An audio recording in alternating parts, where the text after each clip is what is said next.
keris itu bisa terbang. Pernah saya ambil, insya Allah jika ada waktu nanti kita ambil.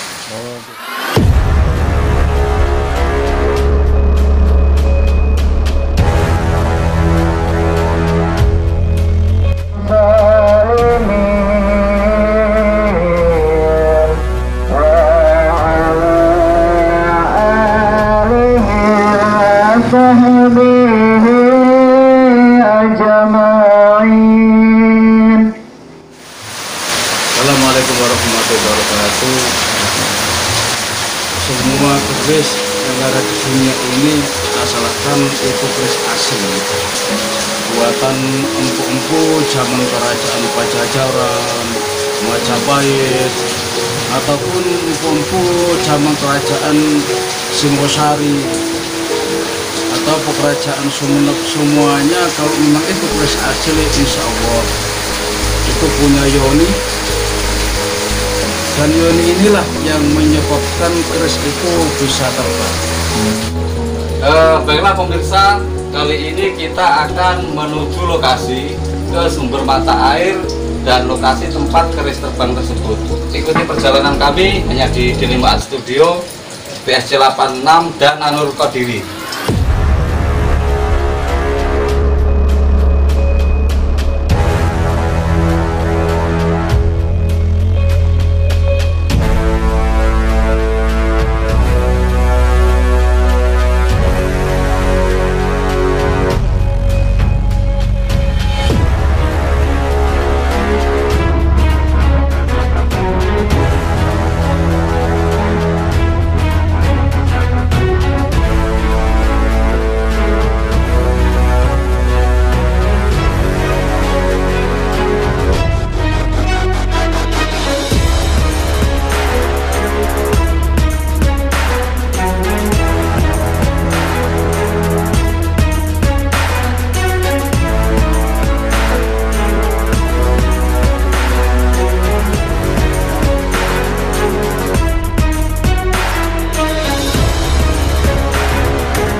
Itu tempatnya untuk lokasi air terjun ya.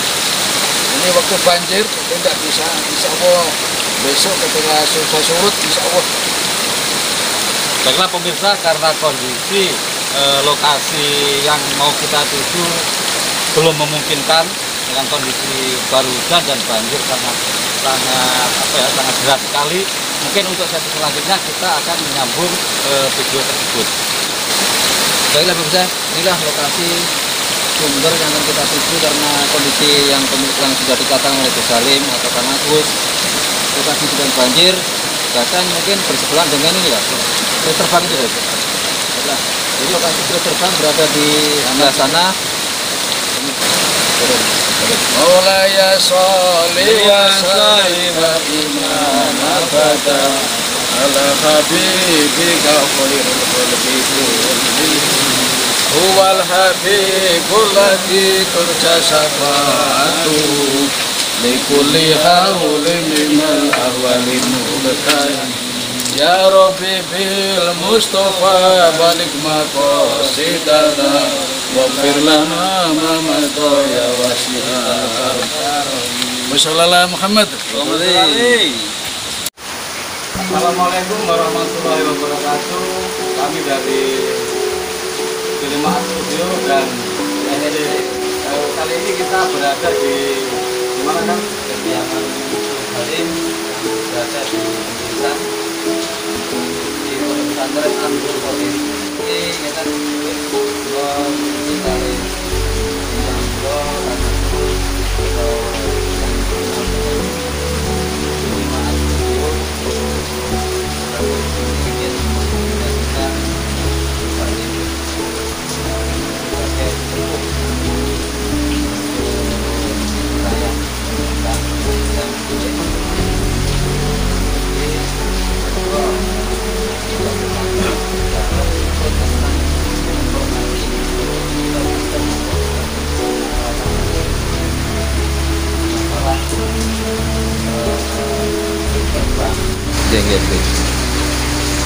Pembuatan keris itu biasanya kalau zaman dahulu itu dengan tirakat, tergantung kerisnya.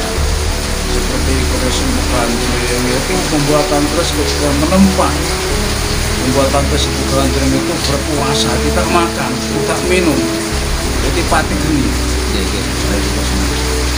Jadi keris niku masalah keris terbang itu kan pembuatan keris zaman dulu keris yang dikatakan keris untuk pantular atau keris nopon itu gitu. Jadi pembuatan secara mistis benar mistis secara perlu tirakat. Nah, terus masalah keris terbang sing wonten teng daerah mriku itu pripun? Itu sejarahnya itu zaman dahulu, jadi ketika zaman penjajahan Belanda itu sejarahnya itu keris itu peninggalan Prabu Minasembulu Raja Belanda. Itu pembuatan keris itu diciptakan oleh empu yang ada di Banyuwangi. Jadi beliau lah pembuat keris untuk perang di zaman kerajaan Belambangan. Jadi sampai datang ke tempat pondok kita ini ya, itu sampai sekarang belum pernah saya ambil. Insya Allah jika ada waktu nanti kita ambil. Oh tidak. Ya kita lihat bicara tentang keris terbang itu, apakah ada sesuatu yang spesial atau penggunaan dari tulisan lain? Terus peninggalan raja-raja Belambangan itu sampai menjaga di Alat Kobo ya, ada di Seragi ya, ada di Songon, bahkan ada di Gunung Raung juga, bahkan ada di Gunung Tumpang itu aja, bahkan ada yang di sini juga.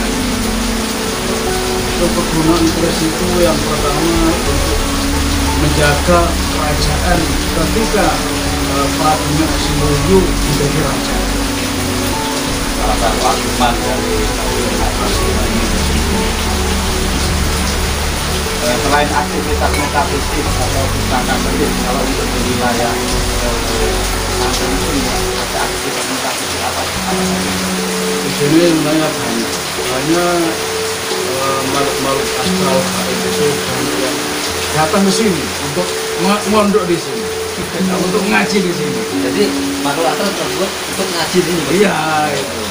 Jadi santri saya itu ya bangsa manusia ya, bangsa jin, ya demit itu. Masa mereka agar mereka tunduk kepada kita, itu yang pertama satu harus dapat surat jin. Surat jin.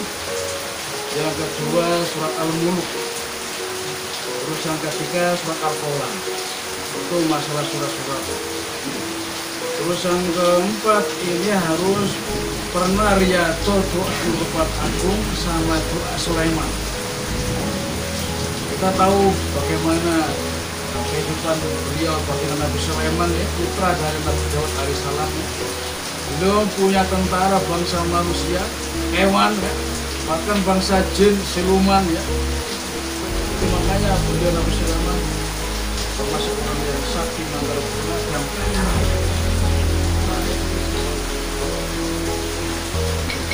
Kembali ke pokok lagi antara keris dan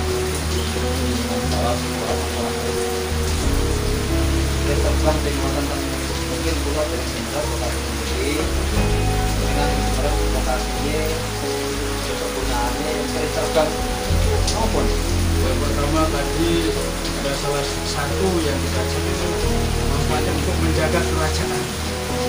Kita tahu zaman dahulu banyak raja-raja ya, termasuk raja-raja sebelum Islam datang ya.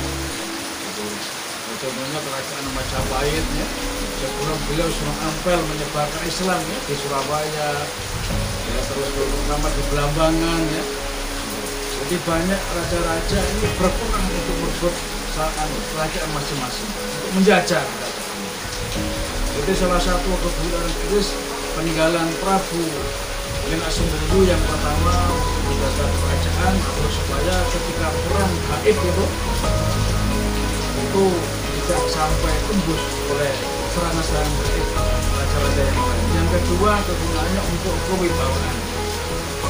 Yang ketiga untuk keselamatan apabila terjadi perang tanding dengan senjata atau keris apapun.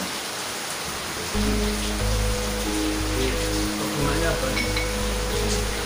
Ya itulah pemirsa keterangan dari khasiat atau kegunaan dari gerbang tersebut. Itu dilakukan. Mungkin masalah wow itu kasih seperti jadi resiko sebenarnya sering datang ke saya.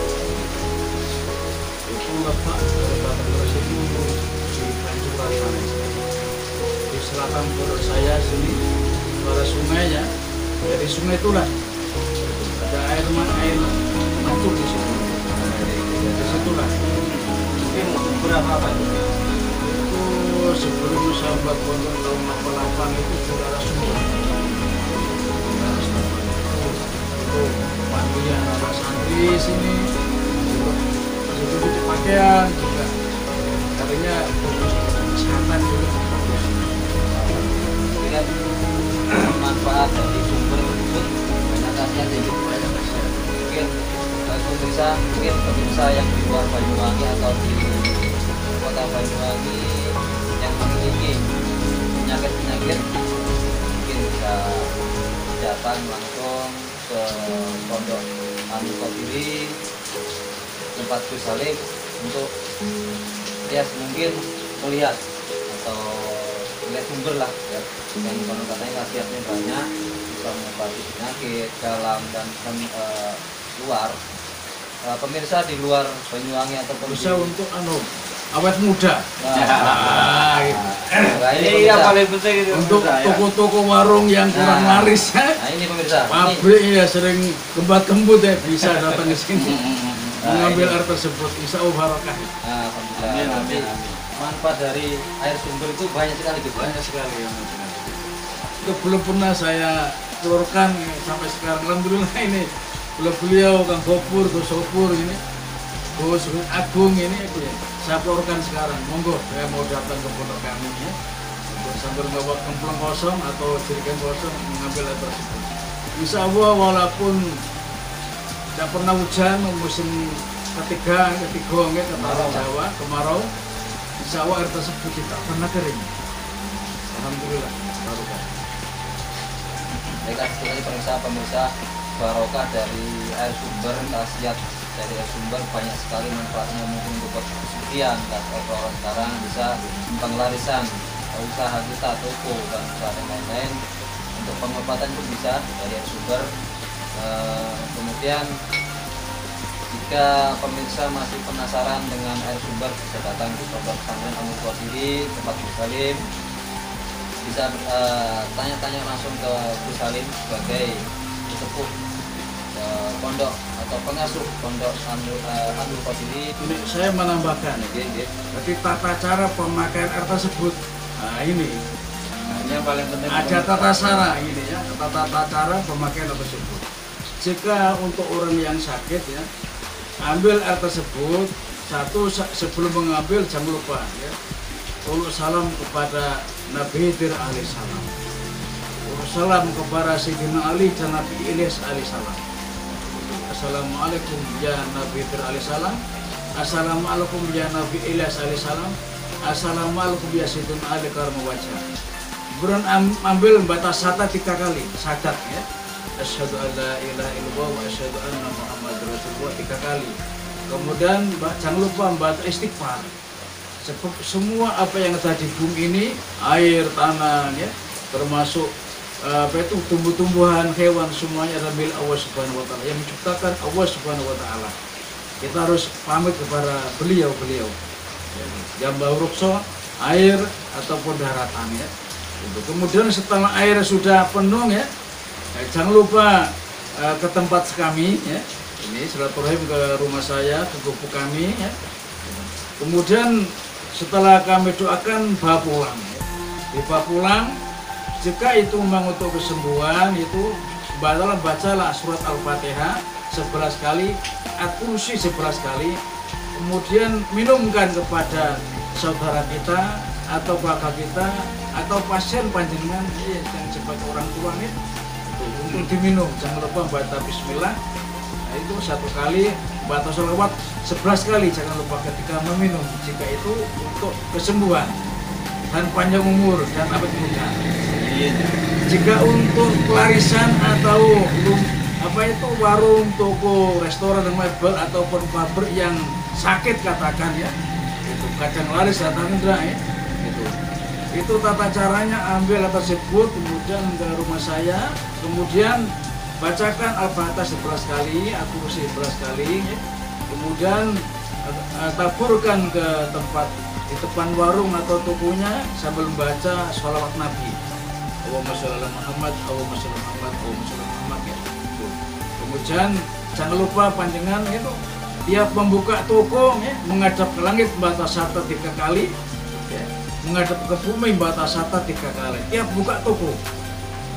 Jangan lupa kalau juta tokonya laris, ini jangan lupa ini sodako, ya, sodako atau zakat kepada fakir miskin, anak yatim dan orang yang membutuhkan, atau pembangunan masjid, pondok pesantren, insya Allah barok.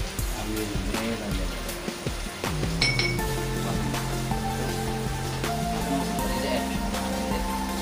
Baiklah pemirsa, itu tadi bincang-bincang kami dari Dilimaat Studio dan BSD 86 dengan Gus Salim, ya, dengan Gus Salim seputar tentang pondok pesantren An-Nur Qadiri yang berada di Pemberitaan Benteng Banyuwangi, dan seputar pembicaraan tentang keris yang keris terbang dan lain-lain tadi. Dan insya Allah nanti pada sesi kedua kita akan menuju lokasi sumber mata air yang kita bicarakan tadi, yang banyak barokah dan lain-lainnya tadi, dan keris terbang tersebut.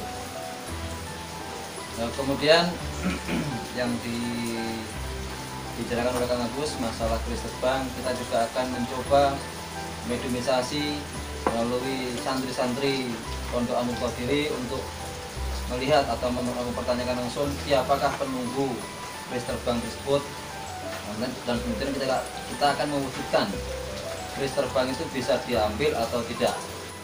Dan mungkin nanti saya juga akan memvisualkan makhluk-makhluk metafisik yang berada di area sumber atau penunggu-penunggu keris yang gaib tadi, dengan media kanvas seperti biasa, dengan mata tertutup dan lain-lain.